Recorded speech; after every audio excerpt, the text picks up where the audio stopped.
From your Revere TV studio on Broadway, it's the Revere Review.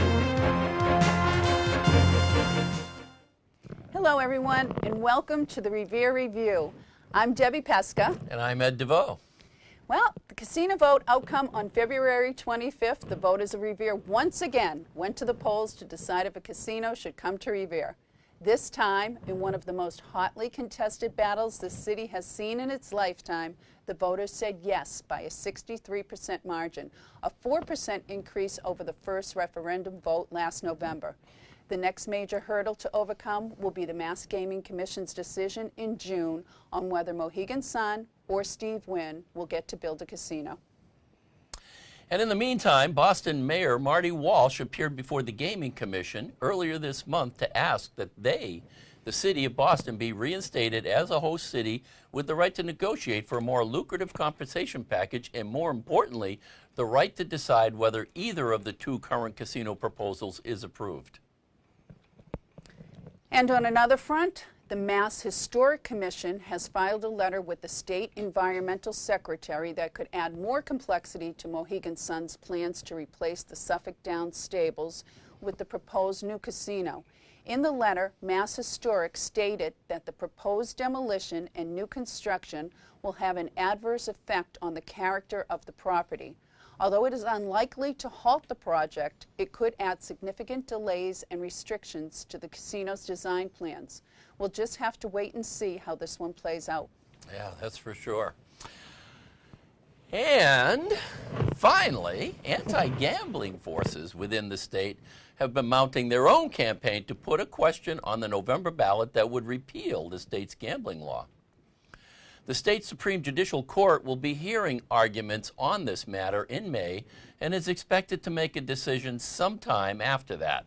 So, once again, stay tuned, because it ain't over till it's over, and even then, it still ain't over. But wait, there's more.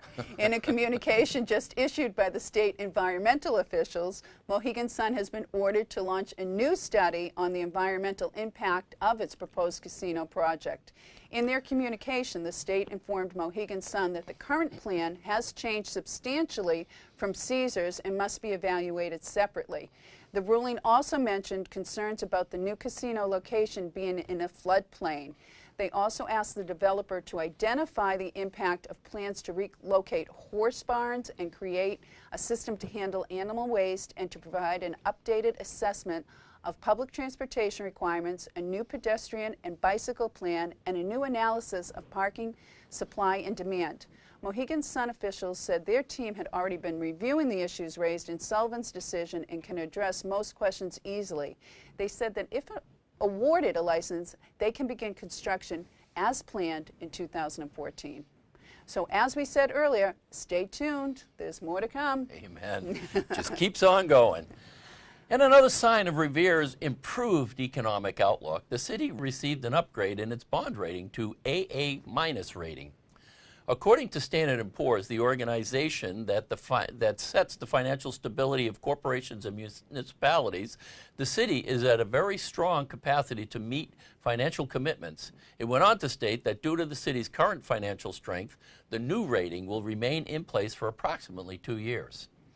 This new rating will allow the city to borrow money at a lower interest rate for capital projects, resulting in millions of dollars of savings to the city and its taxpayers. Mayor Dan Rizzo said this is huge, and it's going to have a long-term significant impact. And the Hill School groundbreaking just happened. Recently, the city officials gathered for a long-awaited groundbreaking ceremony to formally kick off construction of the new Hill School and officially put generations of softball games, tennis matches, pickup basketball games, and swinging children into the history books. B'nai Bertaki, a parent who has been on the building committee, said, "It's a great feeling to see this finally happen. It's definitely going to be a beautiful school and much needed. I will be able to look out of my window and see it. Maybe in the future my grandchildren can attend the school. Who knows?" B'nai's 2 children currently attended the school to be replaced. The McKinley School will be too old for her children to attend the new James Hill School when it's completed. Mayor Dan Rizzo said the school is the final piece of the puzzle and the one that has been long overdue for a group of very patient parents and school staffers. The new school is expected to be open in August of 2016. Well, recently, I, along with about 15 other Revere residents, began a 9-week program to introduce us to the world of policing in Revere. The program, known as the Citizen Police Academy, was originally started about 13 years ago, was suspended for a while, and has been recently resurrected. With one of Mayor Dan Rizzo's objectives to improve public safety through greater community awareness and involvement in police activities.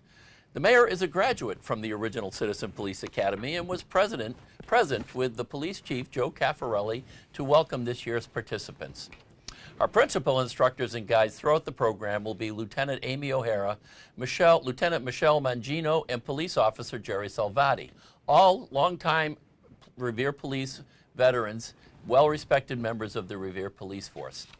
During the 9-week program, participants will hear from approximately 15 different officers representing every facet of police operation.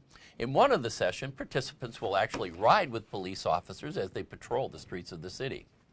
Revere TV plans to provide updates about the program and to introduce you to some of the names and the faces that are the Revere Police. So stay tuned to our future Revere Review reports as we update you along the way and introduce you to the world of the Revere Police Department. It ought to be pretty interesting and quite informative journey. I think it's great. Going to be a lot of fun. I'm looking forward to it. Maybe in the next class I can get into that. That's because I have so much time. Finally, I want to congratulate the IC Immaculate Conception Girls 7th and 8th grades CYO basketball team. They went to Rhode Island this weekend and beat 4-time champ St. Francis Xavier of Vermont to become the CYO New England champions. And I want to just read their names. These girls, what a feat they just accomplished. Valentina Pepic, Tony Scarbo, Emily Wykes, Taylor Sechko, Jasmina Muchik, Jenna Wells, Elena Galliano, Marina Robinson, and of course Emily DiGiulio. They were coached by Anthony Palermo and Coach Tim. Again, CYO New England champions. They beat Rhode Island, they beat Connecticut, they beat Vermont, and they became New England champions. Congratulations, girls. Revere on the map once again. Yeah, it's especially, I mean, it's just amazing how, you know, in sports, cheerleading and in the different sports programs and in the academic programs, they continue to do a great job. Revere continues to be on the map. I'm here today with Eleanor Vieira, chairperson for the Revere Beautification Committee, a group that's been working tirelessly for years to spread beautification throughout the city. Welcome, Eleanor. Thank you. Okay, so tell me a little bit about the Beautification Committee. When did this start? Well, it started many years ago, say about 10 roughly, and we started with litter, and then, you know, things grow in, we grow into bigger and better things, and, you know, all kinds of flowers and the beach. We started with the beach, I remember that. There was never any flowers on the beach, so we worked with the DCR and we started planting flowers at the beach and then the hanging flowers. And then those are the things that we promoted, and now the DCR has taken them over. Okay. So, and then, you know, we have a hotline, which you know, the DCR, the Board of Health and the DPW works with us. We meet with the mayor once every 6 weeks, and we report all this stuff. We have an actual hotline. This past year, we closed 408 hotlines. I have a big, that's my favorite, because when I see something opened and it's reported and then that's done, it gives me a good feeling, well, I can keep on going, you know what I'm saying? I really believe in, you know, keeping the city clean, and I think everybody does, but they just have to be educated. Absolutely. You know. So there is a hotline that people can call when they see Right. litter or they see, Right. Because I know I've seen the Yes. pots, and Right. it says Beautification Committee Right. or Revere Right. Beautification. But they can call for if their neighbor's trash is overgrown, or, you know, too much trash, or their grass is overgrown. You know, we encourage everyone to keep their perimeter. Even businesses, we've talked with the mayor, let the businesses come out when they open their doors in the morning. Well, you know, presentation is everything. Absolutely. How about they just go out and sweep a little bit, you know? I mean, you don't want to walk into a place that's a mess. Right. You know what I'm Right. saying? So Right. that's just our and it's the whole city. It's not just certain areas. It's the whole city.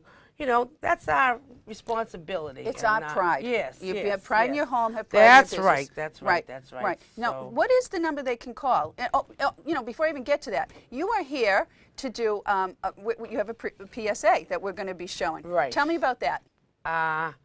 Well, tell you about that. Well, one day I was, you know, I don't watch the Revere TV news that much, but now I am involved, and you know, I sometimes don't have the time to sit and watch the that's long. You know, we have a lot of things, and so. But anyway, I've been coming up with them because I have other volunteer job that I do with them, and they asked me this. I asked my committee, but everybody's busy. I know. You know. I know. So one day, Sergio asked me, and I said, "Yeah, all right, I'll come." You know. Sure. And I really enjoyed it. I've learned a lot. I never knew that you couldn't wear green, and I told my daughter, and she says. Ma, you didn't know that? The other day I was watching a show and it was a career day and it was about a gentleman like Sergio and they said you couldn't. So it's just little things. Like I'm a big volunteer person. I've done it all my life when my kids were small. And when you volunteer and get out there, you learn more. Absolutely. You don't just sit there and just vegetate. You know what I'm trying to say? So just this one little thing. You know, I had brought my computer up for him to help me with the pictures, and he showed me two things that, I mean, I could have kissed them because I've been working with this computer, and I didn't know this. So by me volunteering for him, I learned something. And then you came and made your PSA. Right. Yeah. So, and so you came up and took classes. Right. And then you're I'm now, learning. And you're learning. And I encourage everybody to learn. Absolutely. You know what I'm trying Come to say? up here, take some classes, That's right. and then you can make your own PSA for your volunteer group. And it's for free? It's for free. I mean, what is for free today? I work at Shaw's. Nothing is for free. Absolutely. Do you know what I'm trying to say? So people are missing a lot, but like I say, it's in their own time. Yep. I mean, it took me many years to get up here, too. You know what I'm saying? Right. And I'm not going to tell you how old I am, you know, so. Well, you're full of life, so I don't care how old you are. Yeah. That's what's important. yeah. So you have this PSA, and we're going to talk about where people can go, or people can find out about the Beautification Committee, or where they can find out about reporting. Now, I know there is another program, too. Isn't it about reporting when you see a house that's... It's the same. It's the same. We have right now coming up, this is going to be, you know, I can't even remember how many years we've been doing it. I'd say about 6 or 7. And that if you have a beautiful home, and so it's the summer now, and everybody takes pride in their home and this and that. So we give a home award. So we ask the people to, if you have a neighbor who has a beautiful home, beautiful flowers, this and that, not just today, if he's been keeping it up for years, or even today, just tune into our hotline. The number is on the screen, and you know, report the number 56 Jones Street, 75 Harry Street. You know, and we will go around and look it out. If we think it's well worth it, we will contact that person, give them a sign. And you know, the years that I've been doing this, say last 5 years or whatever, it's so rewarding. People are so happy that we told them that their property is beautiful.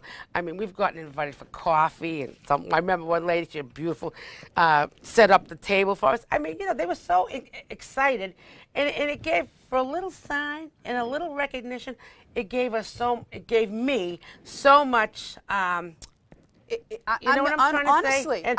But I can't get around to the whole city. In my committee, you know, we've been around for a long time, so we really need the help of the people. Tell me some of those people on the committee. I know Carol Haney, Ron Shampoo, Annette Boynstein, Sylvia Corin, Phyllis Minsky, Chris Paranuzzi, and there's a few more that I just can't remember. But you know, don't hate me, guys, because you know I'm in your heart. I think it's an awesome program. I especially love you guys recognizing the beautiful home. But we need your help. Okay. We need the people's help. So let's take a look at the PSA, and thank you so much, Eleanor, for being here today. Okay, and let's take a look at the PSA. Hi, my name is Eleanor Vieira, chairperson of the Revere Beautification Committee. I would like to tell you a little bit about what and who we are. We are a non-profit committee which started about 10 years ago, first dealing with litter, and then we got into bigger and better things. My main project is the RBC Anonymous Hotline, which is a hotline where you can call in at 781-485-2770 to report graffiti, trash, abandoned vehicles, and overgrown grass. We meet with the mayor, DPW, and Board of Health every 6 weeks to discuss these problems and work them out. This past year, we closed out 408 problems and got them resolved. We also meet with the DCR to discuss issues on the beach, and we encourage all groups to come to learn about this meeting. Then we have our RBC islands throughout the city. Any business can adopt an island and landscape it, and they make this island beautiful, and the RBC gives them a sign with their business info on it. This is 24 hours of advertisement. This May, we'll be working on our home awards. Again, please call the hotline with the address of one of your favorite looking homes. We have only one source of money making, and that is our barrel program. Any business can pick out a barrel, put their name on it, and we charge them $200 per year.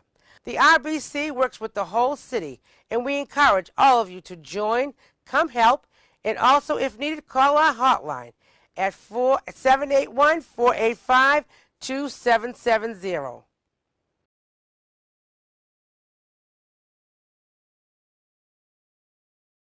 Welcome back, everybody. It's my pleasure to be sitting here with Bill Jackson. Bill's involved in a number of community activities in Revere, but he's here to talk to us today about something that is a regional event that he's involved in, and that's the Boston International Film Festival. Is that correct? That is correct. Tell us about the festival. Well, first of all, thank you for having me here. Well, my pleasure. Today. I hope that you do as well as my friend Morris. Morris, nobody does as well as Morris, but I'll try my best, yeah? Okay. Well, we are celebrating our 12th anniversary this year.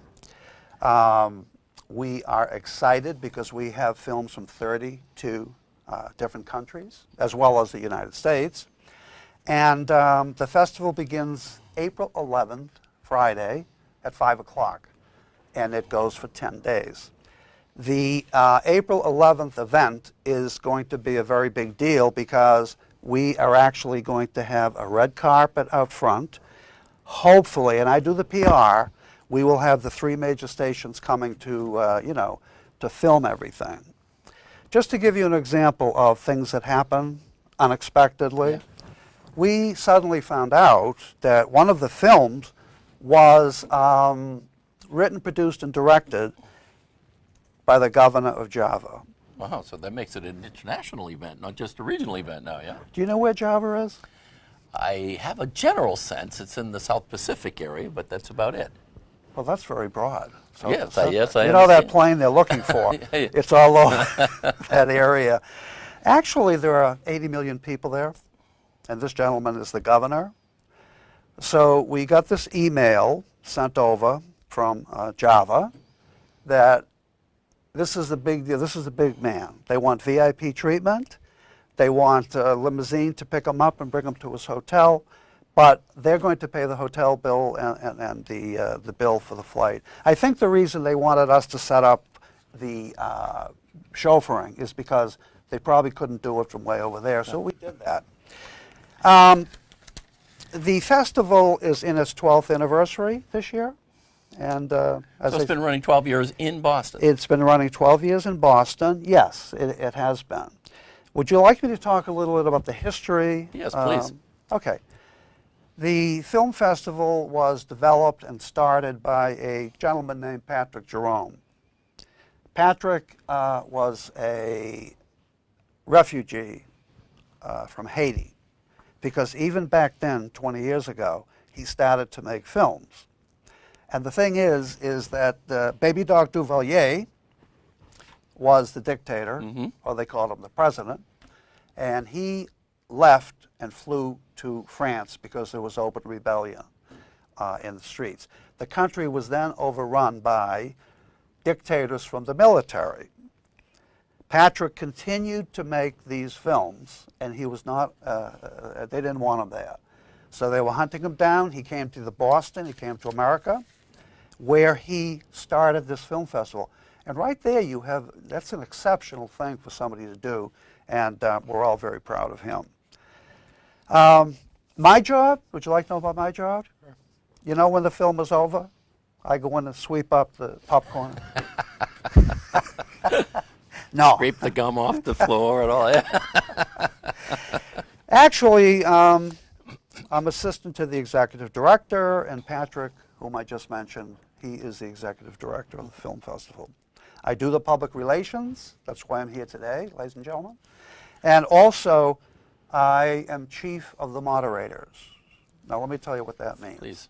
You can interrupt me anytime. No, go right ahead. Yeah. We have 32 sessions during the 10 days. Each session may include 2 or 3 films, depending upon the length of the film. So you might have 2 shorts and a feature. Somebody has to introduce the sessions. So we have volunteers whom I train, and they will be presenting or moderating each session. Now, the difficulty is, Ed, that these sessions are close together. So you have 3 films, then you have a short amount of time to prepare for the next 3 films, which includes the people up in the booth trying to get the film cued and all, yeah. To get it going. And I will be meeting this Saturday at 4 o'clock to train the moderators. Now, where do they actually show all these films? Lowe's Theater, right, the Boston Common. At the Common, yeah. It's a big deal, yeah. So they take over that whole theater, all of the No, cinemas they the take theater, over or one theater. Just one theater, okay. As a matter of fact, Leon is going to be doing some moderating. Leon being? Your Leon. I'm sorry, Sergio Leon. Sergio. Oh, Sergio's Sergio. going to be a moderator. All right. Sergio. I'm sorry. Sergio Leon. And I have to train them because, believe it or not, it's not that easy to get up in front of 150, 200 people with a microphone and to introduce the sessions. After each film, either a director, a producer, an actor, or somebody who's there from the film will come down front to answer questions. So it's a Q&A. Again, the problem there is if you have 3 films in succession in each session, Yep. You can only give them 5 minutes to answer questions. Yeah, so So, it's quite packed. well, it is. Yeah. And unfortunately, a lot of the people who are in the film business like to talk about themselves, like to talk about their films, and they go on and on and on. Now, in the meantime, you've got maybe 50, 60 people outside waiting to come in. So the moderator has to come and say, Ed, you have to cut it. We have people waiting outside. And that's what happens. So again, the film festival runs from April 11th for 10 days. for 10 days, Yep. and it's at the Lowe's on the Lowe's Commons. Is that That's Lowe's correct. Theater on the Commons? Yep. And do people sign up for the 10 days and go for the full 10 days? And What do you mean? so if you're interested in it, is there a 10-day package that you sign up for? You or- could do that. Yeah. You could do that. It's $12. I mean, that's a lot of movie seeing, but Well, it is, Yeah. but it's only 12 Yeah. bucks. And so it's not that expensive. Now, on that Friday evening, where we have the red carpet and the gala, we have, after the festival, we have a hotel that we go to. We have a room. People can drink. People can eat some hors d'oeuvres. So it is really a very, very nice evening, the first evening. I did want to mention to you something about what are we trying to achieve.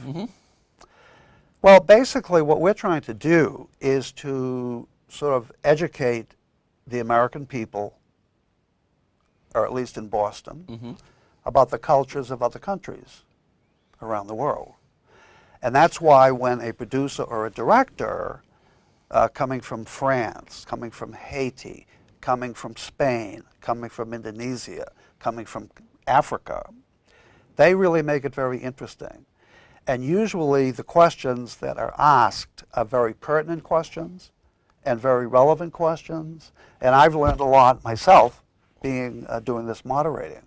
I mean, I lived in Africa for 2 years in the Peace Corps, so I know a little bit about that culture after 2 years.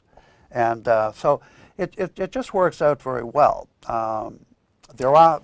Go ahead. Yeah. No, please. No, go ahead. I was just going to ask you, given, again, that it is an international film festival, are the majority of the films produced, created, developed overseas in other countries, and what percentage are, if you will, homegrown, American? Well, that's a very good question. Yeah, the films are done in the host country where they're making the films. Everything is done over there. Sometimes you have two countries that work together to make a film. We have one that Mexican and somehow Argentinians are working on this particular film. So to answer your question, again, I just want to stress why we're different. You know, I really do. Not only do you get entertained, Ed, but you also get educated, and you learn about other people, other cultures, and particularly when somebody comes from. We had somebody last year from South Korea, and he worked for, is it Samsung? Yeah. And he was so fascinating talking about the difference between South Korea and North Korea. In other words, he got off on a tangent and really educated people about the situation over there, which is very volatile right now. Yes, it is. Yep, just recent news the other day with the shellings back and forth going between North and South Korea. It can get quite interesting. That's so. correct. So you've got these producers, directors, creators of films from an international, all coming here for this event. That's correct. For some are here for the 10 days, or some are just here for the period of time. That's correct. What percentage, or how many of these films go on to other film festivals? Is there kind of a circuit that they travel? Yes, they do.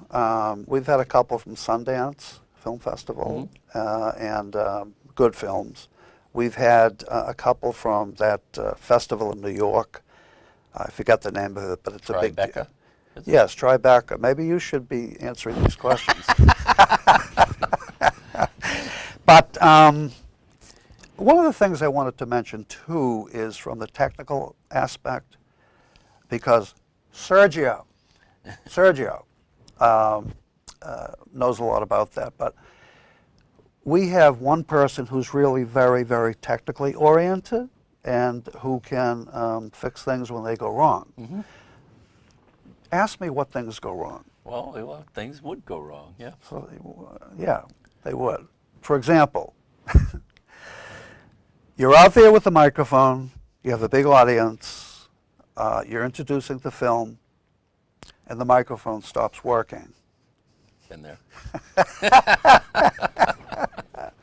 And now there's somebody up in the booth up there, and you look up there and you're tapping the microphone, and the guy's going, he doesn't know what's wrong. Finally, it corrects itself. Sometimes when the films are started, they don't start. There's something wrong. And by the way, all those films at Lowe's are done. That's all computerized. When you go in the film room, there's nobody there except us. Because what we have to do is you have 3 films in each session, let's say. You have to take off the old one, put on the new one. So it is very difficult for people to do that. Yes. So speaking of film, because in these days everybody's thinking it's on a CD or some sort of cassette. Are we talking about the old reels of films that go on the big old projectors that we used to see in the old movie theaters, or is that gone? That's gone. Okay. Yeah, but I mean, they may have a DVD. I don't know a lot about the technical part of it. All I know is that who's ever down front, yeah, if you're down front and you're actually doing the moderating, and these things go wrong, it's very frustrating. For example, Ed, let's say you have a film that's on, okay? The next film is going to be right beyond that. So you have 5 minutes to prepare for the next film. There are people waiting outside, okay? Okay, what happens when the film breaks down, doesn't show? Well, hopefully you've got a backup. Well, I've done it, and it is very, very frustrating because what am I going to? And sometimes we have to run all the way up to the projection booth and say, "What the hell is going on? These people are rebelling. They want their money back." Plus, you've got the people outside waiting to come in. Yeah, well, it's like with any one of those events, especially when there's technical equipment involved, anything could go wrong. One final question, before we wrap up here, and that is, it's been going for 12 years. Obviously, it started from smaller beginnings, if you will, in terms of attendance. But give us a sense of, where it started in terms of attendance and where it is now in terms of the number of people that attended, how it's grown over those 12 years. Well, that's a good question. Well, I wasn't there when they started this 12 years ago, but they were in small theaters, like Jordan Hall, I think it's Jordan Hall in Boston. And then as it grew, they expanded. And it's unbelievable the number of people that do come. Yeah. Unbelievable. By the way, before you said that was the last question, I guess. The mayor, the new mayor, Mayor Walsh, he is doing a beautiful proclamation that will be read at opening night by the Chief of Arts and Culture. And at the bottom it says, Mayor Walsh has declared April 11th as Boston International Film Day. Wow. And that's a big deal for us. Yeah. A very, very big deal. It's huge. So that is April 11th, and it's at the Lowe's Cinema, the Boston Common Lowe's Cinema? Yes. Cinema. Red carpet, there'll be plenty of people there, and it goes on for 10 days from there. And if people are interested in finding more, where can they go on the web? Would they just Google the Boston International Film Festival? They could do that. It's bifestival.com. Okay. They could do that. By the way, there's another important thing that I neglected to mention. We actually have a film from a gentleman from the city of Revere. He put in a film maybe 2 years ago. It was a very short, maybe 7 minutes. And it was about people going up and down the street, kids going against a picket fence and making noise, and it was all sound. This time it's a bigger production. It is, I believe, 17 minutes long. He's flying in from Hollywood. And his parents, whom I met 2 years ago, they are going to be there as well. Oh, well, so that makes it closer to the city of Revere. There's the Revere connection to the Boston International Film Festival. Bill, thank you once again. It's a real pleasure, and I'm glad to hear about this. Hopefully, I'm going to be able to catch one of those. Well, you know what? I'll bring a schedule. That'd be great. Here, so you can look it over. We have our schedules now. All right, wonderful. Well, for the Boston International Film Festival and for Revere TV, Bill Jackson, thank you all. And that's it for us this week. Yep. So until we meet again, take care. Take care.